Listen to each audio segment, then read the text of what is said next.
Hey everybody, welcome to Leading Thriving Cities. This is our show where we shine a spotlight on leadership in public service, and we have deep conversations about sustainability and how we build a thriving future for our cities. My name is Chad Wright. I'm the founder of Forward Partners. We are joined today by Amanda Mack. Amanda is the town administrator for Harrisburg, South Dakota. Amanda has an incredibly varied career in city management, and part of the reason we wanted her on, and part of the reason I love this conversation, is because she is always focused on growth, always getting better. What is that next step? What's that next new thing to learn? And she is a strong advocate for women in leadership in public service. You are going to love this conversation.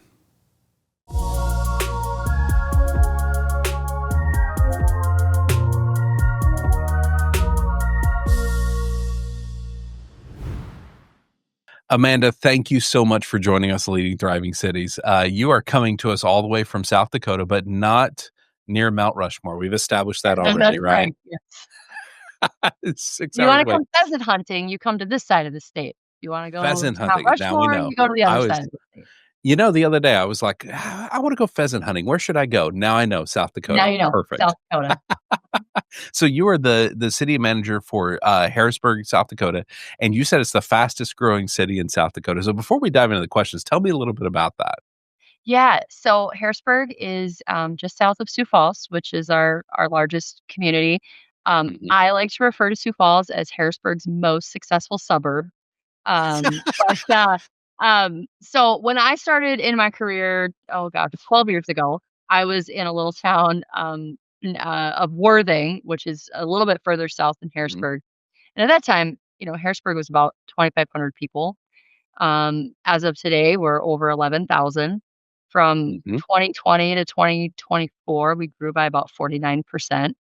That is a So massive amount of it is a growth. massive amount of growth, and it's not slowing down at all. Our growth for 2025 is 12%. And so there's just some real interesting challenges and Yeah. things that you get to be involved in when you're in a community that is just trying to keep ahead of growth. All the other places I've been before, you're trying to get growth, you're trying to attract it, and what can Mhm. we do to get more housing and more businesses? And here it's just, all right, where are they going to go, and how do we, how do we provide the right type of infrastructure? How do we pay for the infrastructure that's necessary? So it certainly is a shift in how you think and the conversations that you have and how you go about doing your work. But man, it's a lot of fun. Yeah, I would imagine that amount of growth, there's just a tremendous amount of, challenges that come with that for, like I said, funding. How are we yes, we have the growth coming in, but usually the money follows the growth, but it's not quite there yet. And so Right. how are we navigating that? That's a challenge, isn't it? It really is. We're like a lot of places in the middle of a discussion about property taxes and Mhm. the legislature's looking at ways to, maybe minimize that impact to homeowners, which is a valuable discussion to have. But when you look at places like Harrisburg, so our total property tax collection is like $2.2 million, which Oh, is wow. not a lot of money when you've got road projects that are, you know, Yeah. 10 plus million. And so we got to figure out how to be really strategic about, when you take on debt. Our sales tax is finally at a point where it's growing consistently. Retail follows rooftops, and we've finally got enough rooftops that the retail is starting to pop up. But it doesn't mean that we are swimming in any kind of cash. When you come to Harrisburg, like, we don't have a pool, we don't have a community center, we don't have a wellness center. We're not managing any kind of recreation program because we've grown so fast that the focus has really been on just dealing with the growth. And so communities like ours tend to get a little lost in the conversations because there's a lot of assumptions that the growth is just with the growth comes a lot of money, and that isn't always, at least here, that's not the reality. Yeah, that makes sense, and the other thing I want people to hear that you said is that y'all are the Most, would you say Sioux Falls is y'all's most successful suburb? I Yeah. love that Mhm. thinking of we're small down here, but boy, we're really we're the Yeah. big ones. They refer to We're us in as their Leander. little brother, so I think we're okay. We're The we're other, unique thing about Harrisburg versus some of the other metro Mhm. communities, we have 7 or 8, like, main arterial roads that run right into Sioux Falls from Harrisburg. The other metro communities may have 1 or they're just, like, immediately adjacent but not directly connected, and so, Mm. um, our our boundaries are now touching Sioux Falls, Yeah, which is just, yeah. in big places like Texas where you guys are, full of people, we're small potatoes, but, like, it's a big deal here for us. Well, we're in Leander, Texas. I think we're currently a Mhm. little over 100,000 people. We were 40,000 when we moved here in '07. Now we're 100,000, but I'm gonna start referring to Austin as the most successful suburb of I love Leander. I that. think Yeah. I love that idea. I So part remember of Oh, go ahead. No, go I ahead. was just gonna say, like, I remember when I first started in city management, again, I was in a town of less than 1,000 people, and I was in one of the ICMA, like, leadership development programs, and, we're on a call, and one of the participants like, "I'm from a really small town of 50,000 people." Like, I got 900 people I'm trying to wrangle, and Uh-huh. Yep. we're not living the same kind of small town life, so No, you're not, but what I find interesting is that you do bring an energy and an attitude to it that's like, "Yeah, we are smaller, but you know what? We're still mighty. We can still do Oh, great yeah. things." And I Mhm. like that as a because I think it's easy to get wrapped up in the lack of resources, the lack Oh, yeah. of we don't have enough, and you end up with kind of a poverty mindset, but to still bring the energy every day of, "We got this. We can do Mhm. incredible work." I love that so much. Yeah. Like I said, it's It's a good. lot of fun. We're having a good time for sure. Yeah, that's good. Well, and part of why we do this project in the first place is we want people to better understand what it is to lead in public service because it is such a unique brand of leadership. And so I'm curious, what would you have anybody understand about what it is to manage a city or to even be in public service? What's the biggest thing you'd like them to get? Well, there are a couple of things. I think public service for me anyway, it's such a calling. It's Mhm. getting to serve every day alongside other public servants. Um, is so fulfilling and powerful. My whole life, all I've ever wanted to do is help people, and this is how I've Mm. found the right way to do it for me.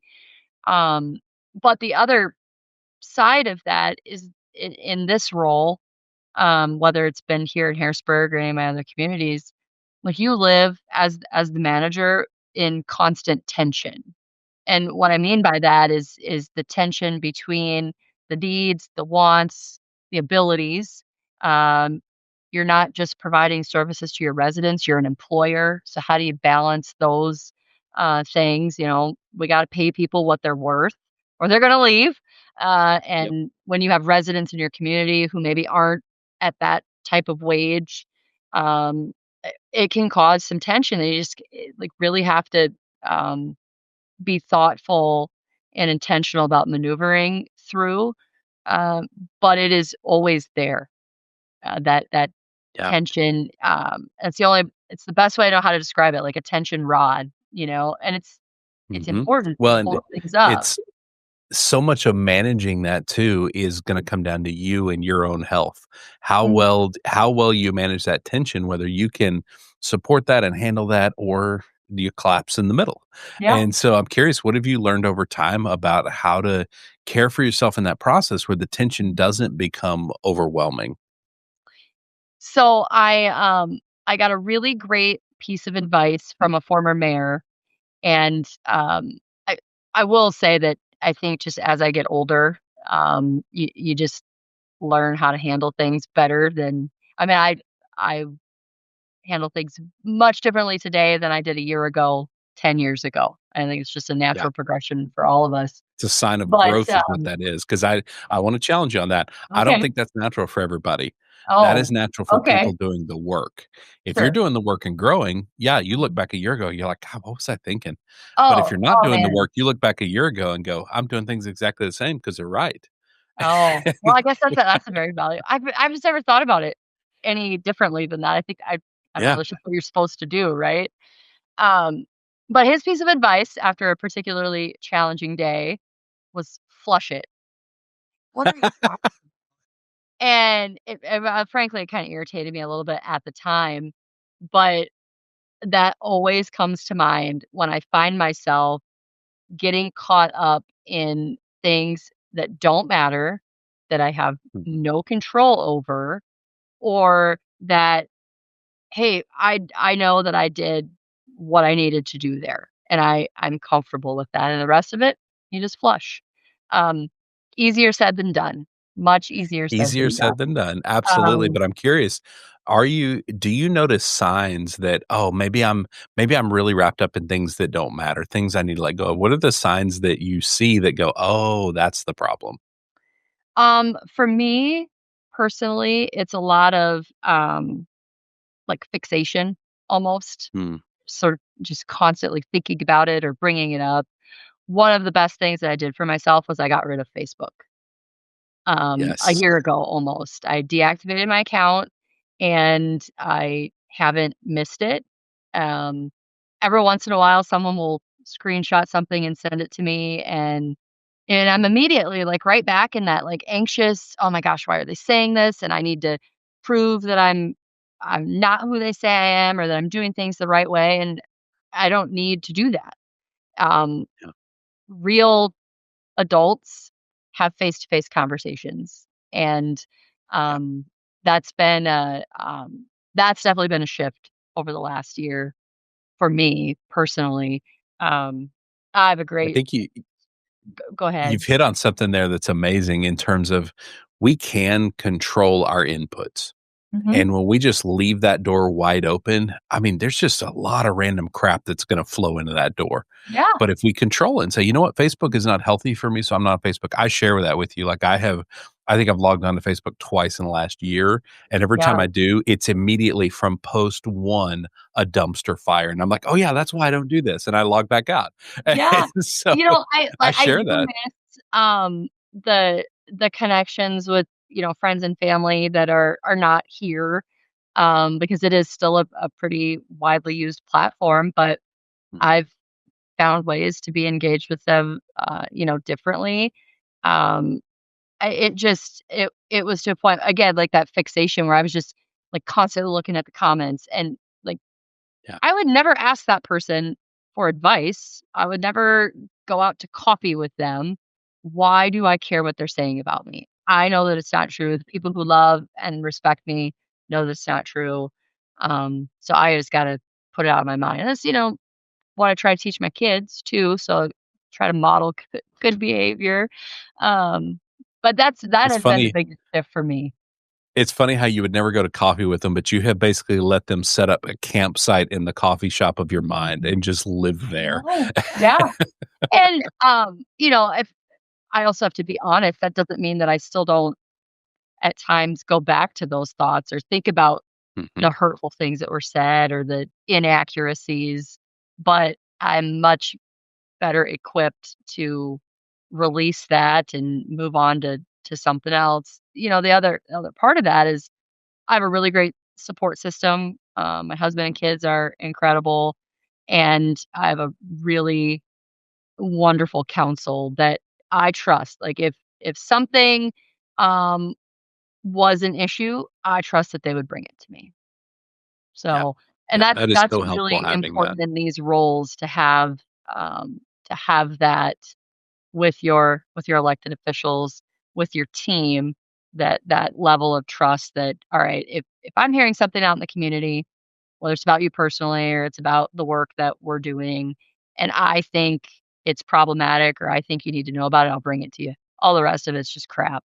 Yeah. Sorry, I don't know if I'm supposed to say that on here or not, but I say far worse. You're fine. it You could have been clearly worse. My mom's not very it's proud sometimes with my language, so you and I share that. My mom is very Baptist, and so my cursing, I actually made a joke about it on the phone with her yesterday, and she's like, Right. you might try not cursing and you'll find out you don't have to." I'm like, "Yeah, but I enjoy it." So, Right? Well, yeah, I have 4 absolutely. brothers, and Oh, I yeah. raised a lady. No, you raised me with 4 brothers, so here we are. That is so funny. Well, and one of the themes that I've discovered through doing all these interviews and working so closely with city managers is I don't think you can be a city manager and hold on to the idea that you're gonna be liked by everyone. And so I'm curious, how have you navigated that? Because there is some, part of it's having the circle, having people that actually know you and understand you. You do care whether or not they like you. But to have people that just don't know anything and they're content just getting on Facebook and complaining and spewing negativity, but they're not willing to actually engage in a conversation and learn and be curious. But you're probably never going to get that person. They're never going to like you. So how have you learned to navigate that? Um, I've gotten better at it over time. I'm a Hmm. reformed people pleaser, um, but that desire is still there at Yeah. times, like, well, gosh, maybe I should go to coffee with them, and once they hear my perspective on it, and once they get to know me, they'll like me. Yeah. There I is a real difference between being nice and being kind, and I no longer, try to live in the world of being nice, because I thought it was Yeah. equal to being a kind person, and it's not. In fact, sometimes it can be very unkind, especially when you're leading people, and so I try to frame my responses, when things like that are happening around, all right, am I responding this way because I want to be nice and I want them to like me? Or is my internal response because I feel like this is the kind and right Mhm. way to respond? I will say that I was relatively insulated from that type of behavior comments up until just a few years ago. Because I Mhm. didn't it wasn't as common then, at least in the communities I was in, Yes. for people to behave that way. Like, they would come to a council meeting and tell you that they think you're a jerk, or they would show up at the office, but they weren't on Facebook or LinkedIn or whatever the platform is, um, commenting anonymously about your character. And so Yeah. that too, I think is a real shift, for those of us who have been in the profession for a little while. The negativity has always been there, but the, um, volume of it, and by volume, I mean, like, loudness, not necessarily Mhm. the amount, is just a lot different, Yeah. It's than well, and than it's it not was even just a thing with 10 years your cities that you've been in. ago. It's not just the volume, it's the venom. It's Oh gosh. the feeling of that need to harm with their words, and that has increased at the national level, which naturally I think our whole universe is built on leadership, and so what's happening at the national level is going to naturally bleed down to the state level, which is gonna bleed down to the local level, and it's taken a few years for it to hit the local level, but it's there. I don't know any city manager that is not wrestling with the fact that there is a level of decorum and common human decency that's just gone. And we still have to function that way. This is the hard part. Like it's like as leaders, somebody has to lead the way. And so we still have to have that common human decency. But being kind is, hey, we're not going to let you do that to us. I'm so sorry. Like you Yeah. don't get to speak to us that way. And I loved one of our previous guests. He was talking about the idea of being a neighbor, and he had gotten an email from a citizen that was just pretty nasty. And I think it was Austin Blees from Jersey Village, Texas. So he'd gotten this email, and he just replied and said, "Hey, you and I are neighbors. Our kids go to the same park. I'm happy to help you, but please don't talk to us in this way. We're not going to accept that." Oh, And good for I him. like that. That's kindness, right? I'm gonna be clear, I'm gonna be kind, I'm gonna be direct. And Brene Brown, I think, is the one that said clear is Yeah. kind. And so sometimes it is, we are gonna be very clear to our people and direct.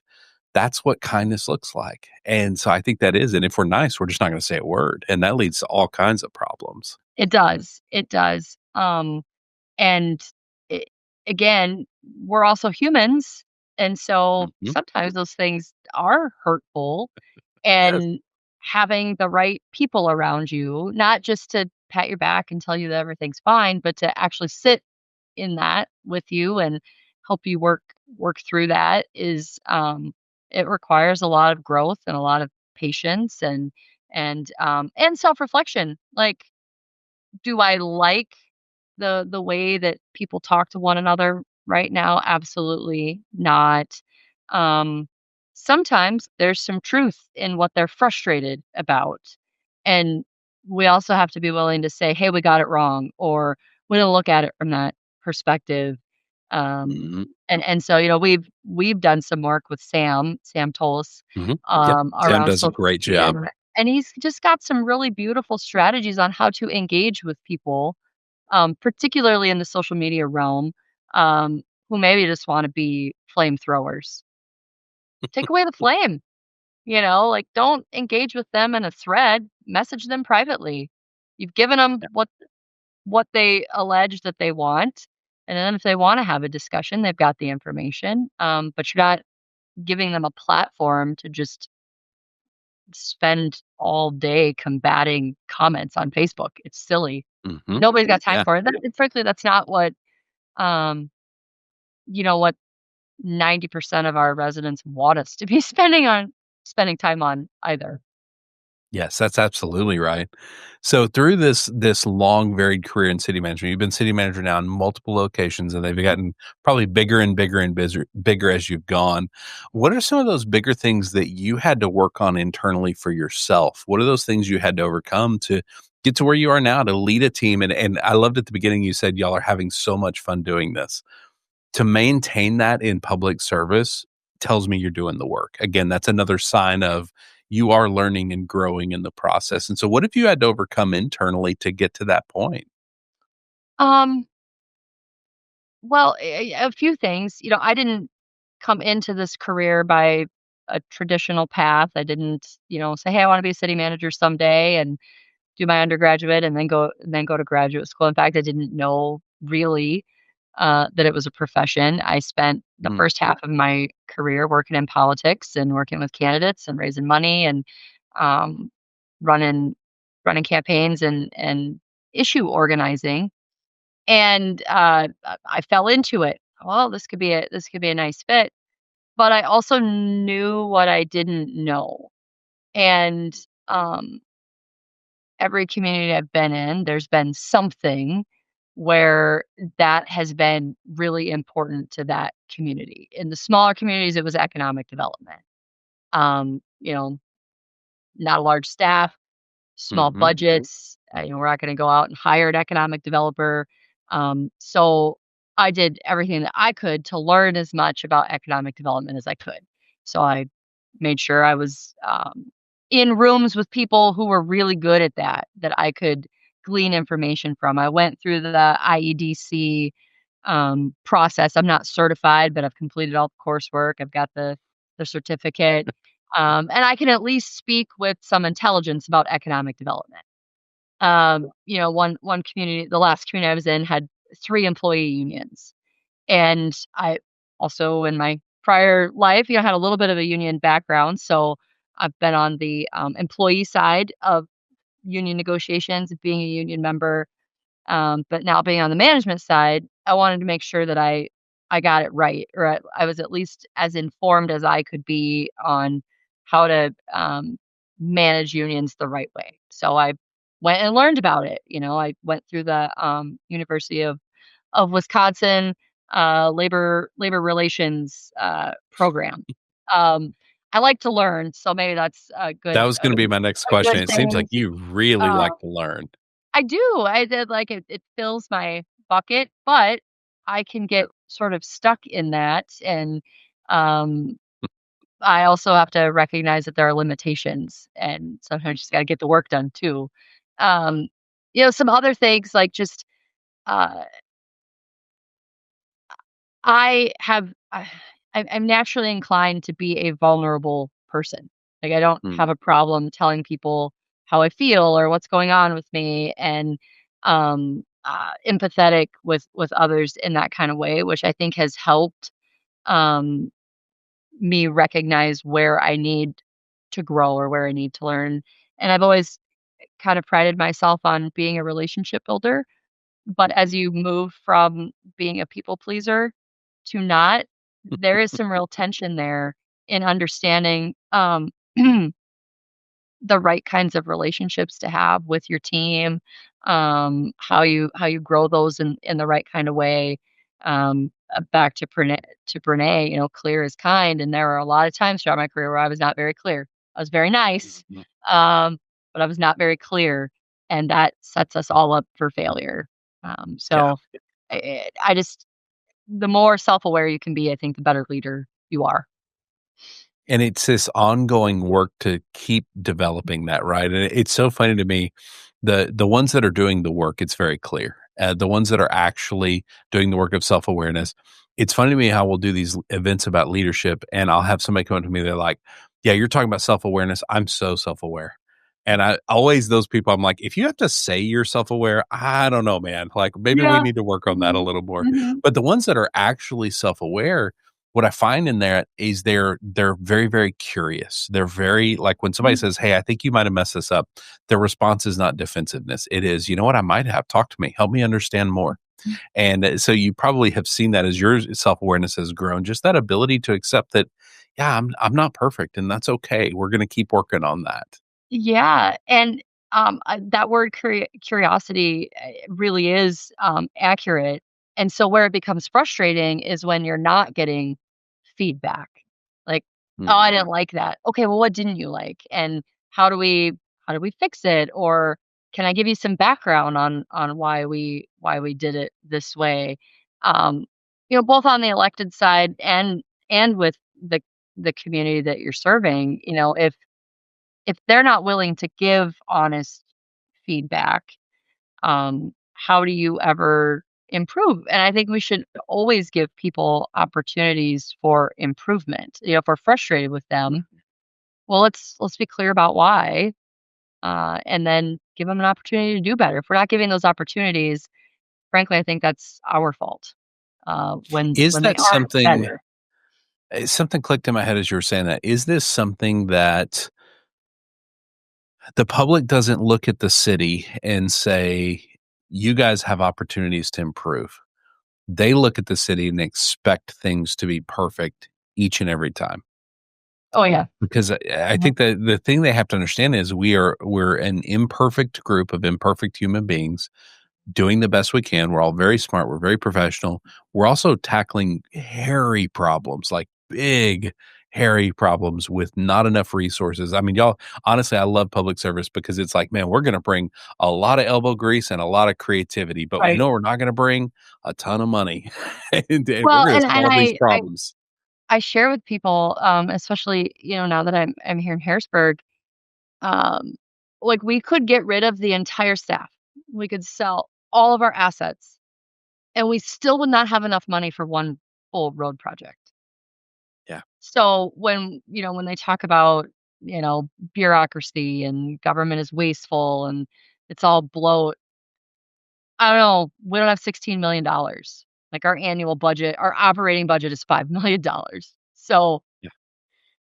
yeah, like, we are doing the best we can.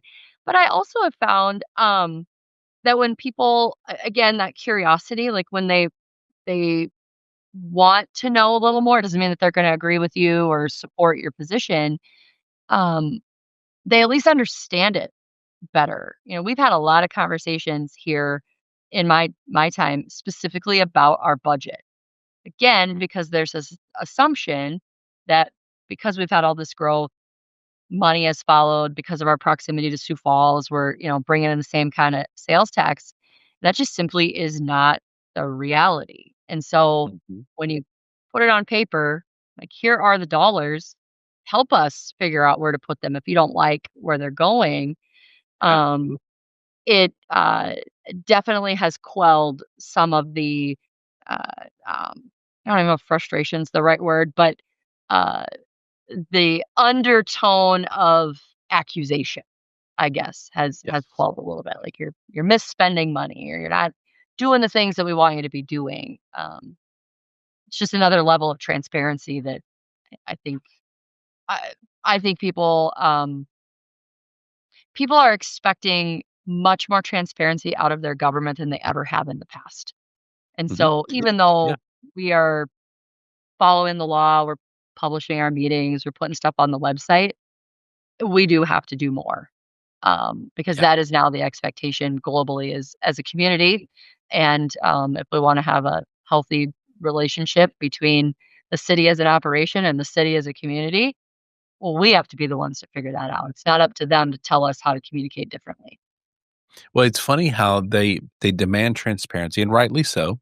Um, I think a lot of them demand it because we're gonna hold the city accountable. We're gonna make sure they're Mhm. not wasting our money. And with that, I think the side effect of that transparency is they look at reality and go, "Oh, well, like, there's really no money to waste." Mhm. Like, is Yeah. $17,000,000 a lot of money? Absolutely, it's a lot of money. Is it a lot to run a city? Absolutely not. And No. so once they see where it's going to, they're now they have a little more clarity, and the ones that are not just looking to be mad, the ones that actually want to understand go, "Oh, you guys really are doing a good job." And I think that's Yeah. that natural side effect of transparency. They're not actually looking for that, but that's what they get if they're really curious. Yeah. Well, and a relationship is a two-way street. We Mhm. can work on improving how we share information, but you as individuals also then have to be willing to receive the information. And sometimes you got to make more than one click on a website to get the information. Um, Yes. I mean, It is a hard you talked about tension points. yeah, That is an interesting tension point, right? Of we are providing you what you're asking for. Yes, you are gonna have to click more than twice to get there. yeah. And, or we're I always mean, we trying to could make do it easier mailers for you. every week, but that also costs some money, and I'm not sure we want us to be spending dollars. 14 of our $17,000,000 went to mailers to help you understand how we're spending those $14,000,000. I was in a community one time, it was about, um, 3,300 people, and, there was an individual who truly thought it that we should be going door to door Oh, before wow. every council meeting to inform the residents of what was on the agenda. And I'm assuming they were the first to volunteer to help knock those doors, weren't they? No, of course they weren't. Everybody's got ideas. Nobody wants to I actually jump know, in. I know. Um, Yeah. One of the things that I have loved about following you on LinkedIn and just the things you post is you seem to be a really strong advocate for women in leadership, especially Mhm. in public service. And so I'm curious, what advice would you have for women looking to get into public service? What advice would you have given to yourself at the beginning if you had known? I'd be curious to hear what that is. Oh gosh. Um, Man, that's a really great question, and sometimes I don't know, sometimes I feel weird answering that because it would be nice if we lived in a world where it didn't matter if you were a Mhm, male or a female in any kind of leadership capacity, but sometimes it does, and, mhm. um, I guess the best advice that I could give today versus maybe what I would have done 12 years ago is, just stand true in who you are. And that I think women, this is a generalization, tend to fall more into that people pleasing and being nice mode than my male counterparts. And so um, there's a lot of freedom that comes with absolving yourself of that. And it's not going to feel like freedom at first because you're going to be acutely aware of the people that really don't care for you, but Mhm. you'll move on from that. Um, find allies. Like some of the best allies that I have had in this profession have been my male counterparts. Mhm. They are amazing at providing opportunities. Whether it's male or female, you want to be surrounded by people who are going to say your name in a room that you're not in the Yes. good ways. They're gonna recommend you, "Hey, you need to talk to her because she knows a lot about this," or, "You should have this person come speak at to your team." And if you can surround yourself with people like that, you're gonna be really, fulfilled in these roles. I grew I up with really like that. strong yeah, I grew up with strong females in my life, and it just wasn't an option to not be. And I'm a firstborn, and I'm the only girl, and there's all kinds of things that go into that, but so I was, like, born leading. brothers, they don't Yeah. appreciate that sometimes, but, um, They can yeah, suck yeah, you up, 'cause let's yeah, be yeah. honest, they need some leading. Even now that they're all, married and professionals, like, you need to be bossed around every once in a while. So Absolutely. You know what's funny? Your first piece of advice there about show up and be you. I think mhm, that is the best advice because it's amazing how other people are gonna try to put expectations on you if it's not normal for you to be in the room. And listen, I'm firmly in the old white guy camp. So every room I walk into, it is perfectly normal for me to be in that room, which means the bar is super low. Like I don't have to clear a lot of bars to just people right. go, "Yep, let's hear what he has to say." But I think for a woman, they will put these women, people of color, people that it's not normal for them to be in the room. They put these added expectations of you have to do this and sound a certain way and act a certain way. And the funny part is with women, if you start acting like a man, people just pigeonhole you immediately and they start calling you names. They're like, oh, they're too aggressive. They Oh, make yeah, people uncomfortable. It's like, but the dude does it all the time. And does he make people uncomfortable? Absolutely. But nobody's calling him out for that. right. And so I think that idea of just show up and be you. You are uniquely designed to be you, and that is what the world needs. That room needs you, not you trying to live up to other people's expectations. And if you can walk in with nothing to prove, man, it changes the version of you that shows up. So that advice, man, that lights me up. I love that. We need more women in the room who are just themselves. Well, I would say too, we just need different perspectives in the room. Mhm. When I That's it. started this career, not only was the only female, I was the youngest in the room Mhm. by far, and now I'm the old lady in the room. It's a very weird, a change, but whether it's male, female, people of color, different, gender identities, um, age, experience, we are so much better collectively when different perspectives are part of the conversation. And I, as a uh, female mom in her 40s, bring a very different perspective to the discussion than, my male counterpart in his 40s with kids, right? Like we're the Yes. same, but we're not. And Mhm. our perspective is nothing like that of the, 23-year-old person of color intern, right? And so we just have Yes. to be, like, And we need all of it. welcoming to that. We need all of it. Um, Yeah. and I guess I've been fortunate that that's always been my perspective. Like, I wanna hear from different Mhm. people. I don't wanna be the only one with the opinion. And so I guess I'm fortunate that way that, if I walk into a room and, there's only one guy in the room, which doesn't happen very often, to recognize what that feels like and try to create a space where it's not awkward or it's not Yeah. unintentionally putting pressure, expectations on them. Mhm. Well, and you talked earlier about tension points.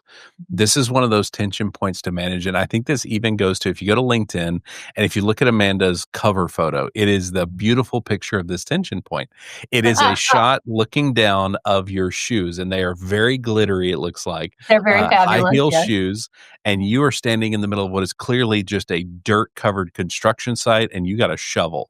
And I'm like, Yep. that right there is women in leadership in public service. Like you, yes, you got the glittery high heels on and you're getting dirty. You're out there, man. You're dealing with the challenges and you're right there in the trenches. And I just love that. When I saw that today, when I looked at it, I was like, God, that's it right there.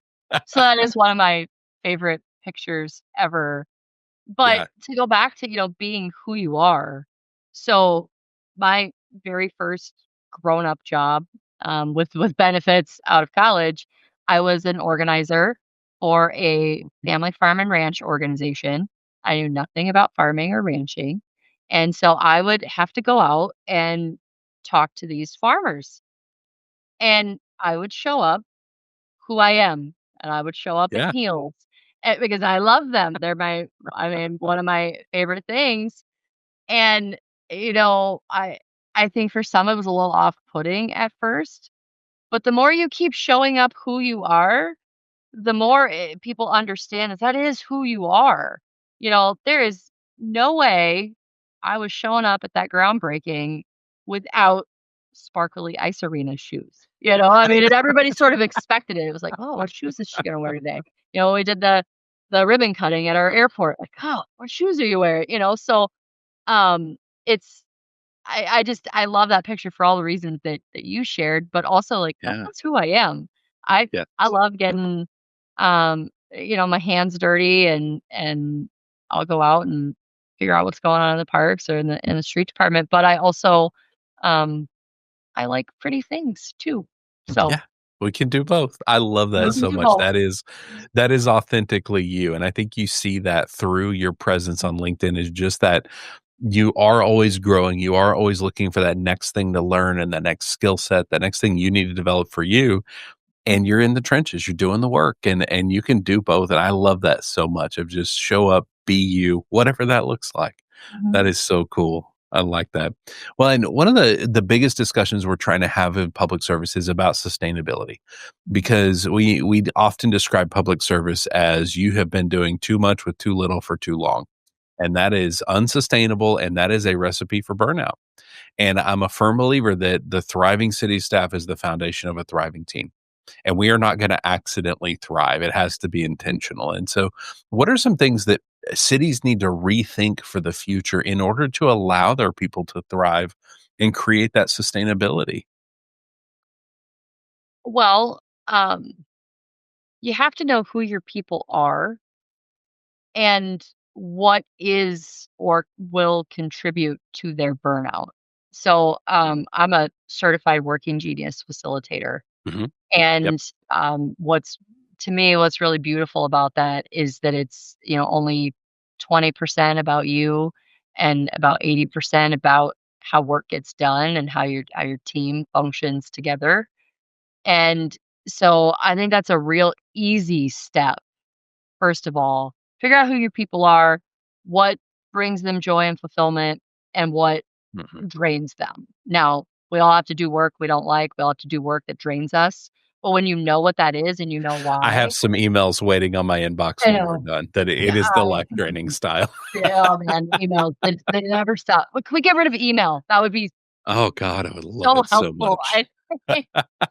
Um, but we try to deploy these methods, remote work, hybrid work, yeah, pizza parties, raises. On the surface, those things are valuable. But if it doesn't matter to the person, if that's not alleviating where their frustrations lie, it's a wasted opportunity, it's wasted resources. So I would suggest, like, before you spend a bunch of money trying to implement new things or you craft a new policy and we're going to make this work, like, really get intentional about who you are as a leader. 'Cause the best of leaders are the aware leaders, and really Mhm. figure out who your team is. And then be strategic about the resources that you're providing them, to minimize that burnout. Or when you see burnout happening, um, you can help more. You can Yeah. show up in different ways as the leader in the way that they need it. I love that idea of getting to know your people more deeply because then you provide the right kind of help.